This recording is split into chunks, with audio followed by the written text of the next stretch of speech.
Hola burgueses y burguesas, damas y caballeros. Como todos los sábados a las 3 de la madrugada, desde hace 25 años, tenemos una edición más de literatura medieval inédita. Nos complacemos en ofreceros la primera edición crítica de ¿Sueñan los amanuenses con libros electrónicos?, de Gonzalo de Berceo. Esta obra, considerada perdida durante siglos, fue hallada recientemente en forma de palimpsesto, oculta bajo un libro de recetas de la corte de Enrique IV. El género de la ciencia ficción no fue muy habitual durante los siglos XIII y XIV. Entre los escasos ejemplos podemos destacar el aparato submarino del libro de Alexandre, el yelmo con visión nocturna que el Cid porta en algunos romances, o el bote de ketchup que describe jocosamente Juan Ruiz en la batalla de Don Carnal y Doña Cuaresma. Burgueses et burguesas, antes que se haga oscuro, quiero narrar con rimas un cuento del futuro, la historia de un androide forjado en metal duro que guarda en sus entrañas un alma de oro puro. En algunas ediciones, el androide no está hecho de metal, sino exclusivamente de componentes biológicos, de músculos muy duros. Isabel Castilla, El punto de vista medieval sobre la creación de vida en laboratorio, Ediciones Unicornio, 1997. Jugaban con la vida como dioses paganos, creaban replicantes, no los hacían sanos, pues duran menos años que los simples humanos. Cuando ponen un circo, fabrican los enanos. En algunos manuscritos se lee creaban cosas raras, posiblemente por un error del copista. Aquí falta una página. Antes de la Contrarreforma, era habitual que los monjes arrancaran páginas al azar para anotar la lista de la compra. A veces se han encontrado miniaturas valiosísimas que han sido mancilladas con textos como 2 arrobas de trigo o suavizante especial para hábitos. Te contaré el ejemplo de un guapo replicante que vivió 4 años y no tuvo bastante. Quieren los mercenarios finarlo a cada instante. Solo desea el pobre quejarse al fabricante. Los mercenarios son los Blade Runners, según la parodia que Philip K. Dick realizó de la obra de Gonzalo de Berceo. Luego entró el replicante en el bazar de un chino, que tenía de todo menos vino. Preguntó por sus ojos y el chino le previno: la Tire Corporation debe ser tu destino. En este punto hay varias estrofas ilegibles, debido a que el manuscrito está ennegrecido. Francisco Rico, en su clásico estudio Gonzalo de Berceo, nuestro Asimov patrio, aventura la posibilidad de que el amanuense se quedara dormido con el cigarro encendido. Los dos protagonistas en una casa oscura se persiguen a muerte con saña fuerte y dura. Cuando el robot presiente su muerte prematura, evita a su enemigo caer desde la altura. En algunas versiones puede leerse una muerte segura. ¿Han visto mis pupilas en alguna ocasión naves de guerra ardiendo, es más allá de Orión? La puerta de Tannhäuser me llegó al corazón. Todos esos recuerdos no han de tornar ya, non. Probablemente la referencia más allá de Orión es un añadido de finales del siglo XVI, introducido por algún monje toscano del círculo de Galileo Galilei. Isabel Castilla, en la obra antes citada, defiende la lectura más allá de Alcorcón, distancia que ya era casi fantástica en el siglo XIII. El mercenario observa su muerte con coraje, luego busca a su dama y emprenden un viaje. Después todo es confuso, depende del montaje. Dicen que les prestaron el coche y un paisaje. El robot subió al cielo, ser bueno es lo que cuenta. Ya terminé la historia, pronto saldrá a la venta. La mano se resiente de esta escritura lenta. No pido ordenadores, solo quiero una imprenta. Este verso, el robot subió al cielo, resultó muy polémico y estuvo a punto de costarle la vida en la hoguera a nuestro autor, ya que según la doctrina de la época, omne creatura artificial e de laboratorium carece de ánima.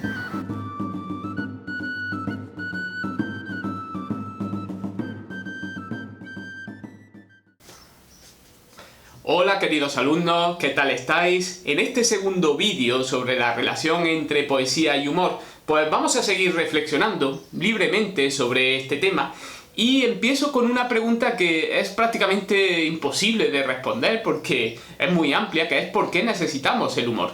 Yo personalmente, intentando antes, mientras escribía el guión, responder a la pregunta, he pensado en cuántas horas he dedicado a ver, por ejemplo, stand-up comedy, es decir, lo que se suele llamar monólogos de humor o el club de la comedia, aquí en España se suele decir mucho por un programa que hay de ese tipo. Uno de mis favoritos es Bill Maher, que tiene desde hace más de 15 años un programa en HBO en donde, bueno, hace análisis político, hace también humor, trae a invitados interesantísimos y hay algunos de los mejores libros de los que he leído últimamente que, bueno, los he descubierto en ese programa, porque, por ejemplo, ha traído al autor o a la autora, ¿no?, a entrevistarlo. Absolutamente genial en muchos casos. Bill Maher tiene un cerebro rapidísimo que parece funcionar todo el rato al doble de la capacidad normal. Obviamente hay una serie de guiones, pero es increíble cómo reacciona en directo a las diferentes situaciones que se van creando. Un cerebro completamente afinado y dedicado al humor. Y después de una semana de trabajo, muchas veces pues he sentido la necesidad de verme el programa de Bill Maher y de disfrutar con él, con ese humor, con esa inteligencia. Y me pregunto que ¿por qué lo necesitamos? ¿Por qué necesitamos tanto el humor? Yo tengo una teoría, y es que el animal humano, porque al fin y al cabo somos otra especie más de simio, junto a los orangutanes o junto a los chimpancés, el animal humano ha realizado un viaje tan rápido, tan apresurado, desde los árboles a la civilización y a la selva de la gran ciudad, que de alguna manera no se ha adaptado del todo, y eso ha dejado en su mente pues una gran confusión, una gran inestabilidad mental y emocional, que el humor yo creo que alivia en parte. Necesitamos vernos desde fuera, necesitamos reírnos de nosotros mismos y de ese mundo tan complicado en el que tenemos que vivir, y el humor es nuestro gran aliado, ¿no?, para sobrevivir a la vida diaria. Había otro humorista maravilloso, George Carlin, los monólogos son absolutamente geniales, con su estilo extremadamente ácido, extremadamente irónico, que tenía frases como, por ejemplo, cuando alguien es impaciente y dice, no tengo todo el día, siempre me pregunto, ¿cómo será eso? ¿Cómo no puedes tener todo el día? O por ejemplo esta dice, metí $1 en una máquina de cambio y nada cambió. O esta que dice, en Estados Unidos, como buena democracia que es, cualquiera puede ser presidente. Y ese es precisamente el problema. Absolutamente genial. Cuando me río con frases como esta, aparte de admirar la inteligencia de Bill Maher o de George Carlin, me siento también como lo que he dicho antes, como lo que probablemente somos, un simio en medio de un mundo complejo que no puede entender del todo, pero del que al menos se puede defender o se puede distanciar durante un rato con el humor. Este distanciarse del mundo demasiado complicado de la civilización, ese anhelo de una vida más sencilla y apacible, lejos de la ambición y del ansia del poder, es lo que refleja Góngora en una de sus letrillas, en donde trata el clásico tópico del aura mediocritas o del beatus ille, es decir, de retirarse del mundo y vivir una vida sencilla. Juega con el refrán, ande medio caliente y ríase la gente, y dice así: traten otros del gobierno del mundo y sus monarquías, mientras gobiernan mis días mantequillas y pan tierno, y en las mañanas de invierno, naranjada y aguardiente, y ríase la gente.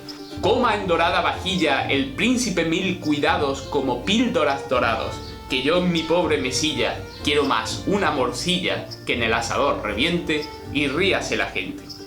Cuando cubra las montañas de blanca nieve el enero, tenga yo lleno el brasero de bellotas y castañas, y quien las dulces patrañas del rey que rabió me cuente, y ríase la gente.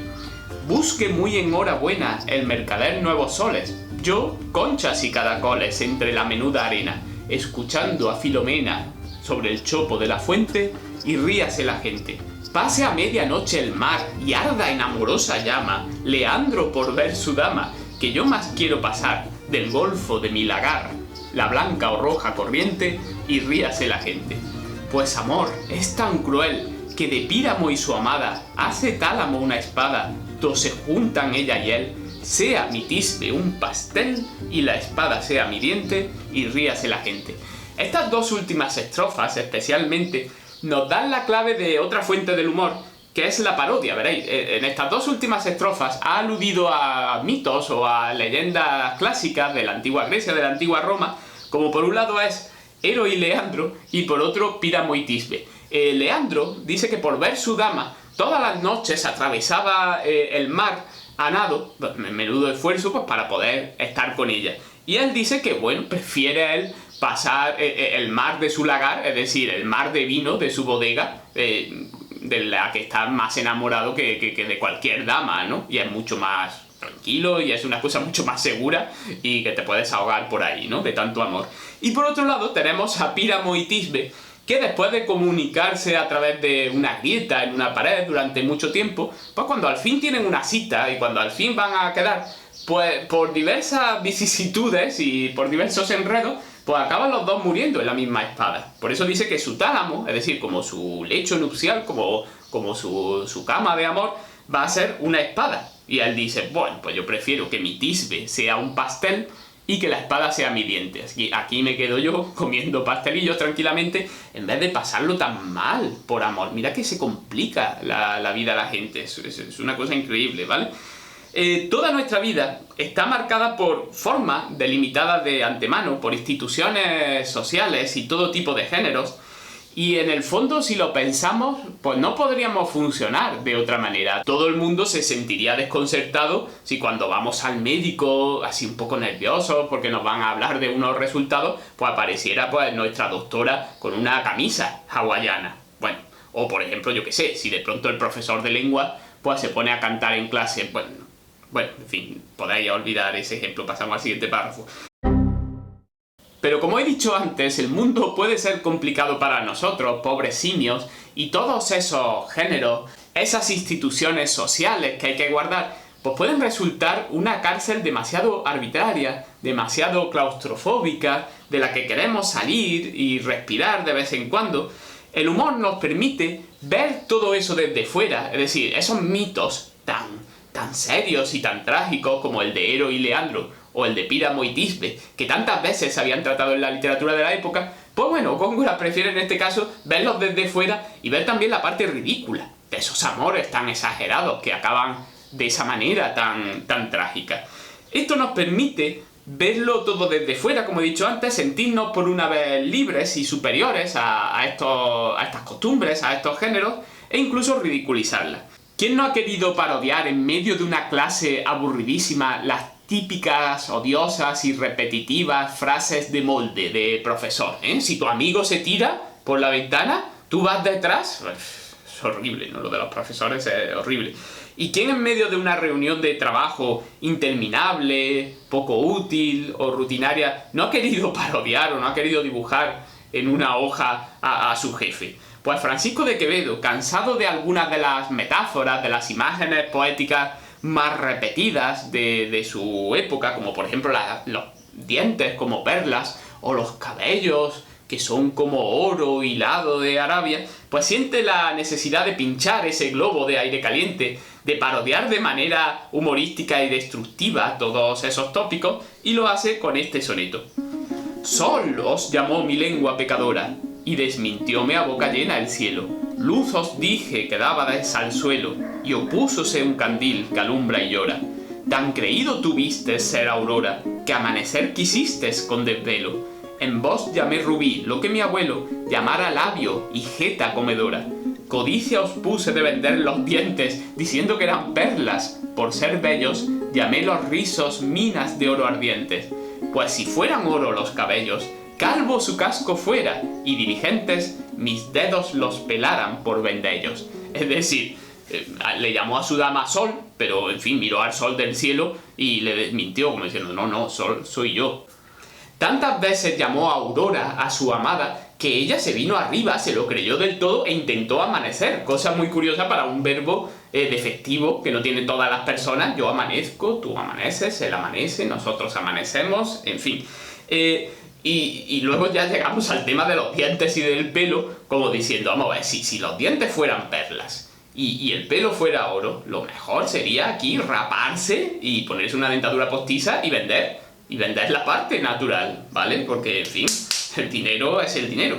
Veréis, cuando Cervantes comienza la primera parte del Quijote con una serie de poemas, está haciendo una doble parodia. Por un lado está parodiando los libros de caballería, que es una de las grandes intenciones de la obra, ya que ahí aparecen caballeros andantes como Amadís de Gaula escribiendo poemas laudatorios, elogiosos, hablando de manera encendida y exaltada sobre su colega de armas, Don Quijote, pero también está parodiando una curiosa convención de la época, que es la de comenzar precisamente los libros así, con poemas laudatorios de grandes autores, con poemas elogiosos de la obra, un poco como cuando en la solapa de las novelas ahora, pues te viene la típica frase: asombroso, no pude dejar de leerlo. John Smith del New York Times, del Book Review de Boston, que uno se pregunta, bueno, a lo mejor lo que le resultó asombroso es lo mal escrito que estaba la novela y no pudo dejar de leerla porque se estaba partiendo de risa con cada una de las frases por lo ridículas que eran, ¿no? En fin, con las meteduras de pata del autor.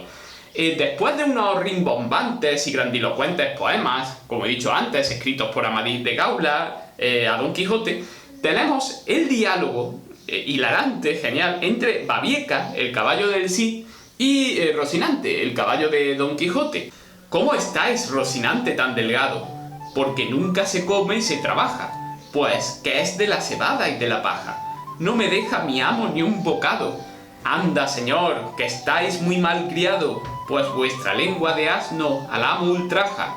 Asno es de la cuna la mortaja. ¿Queréislo ver? Miradlo enamorado. ¿Es necedad amar?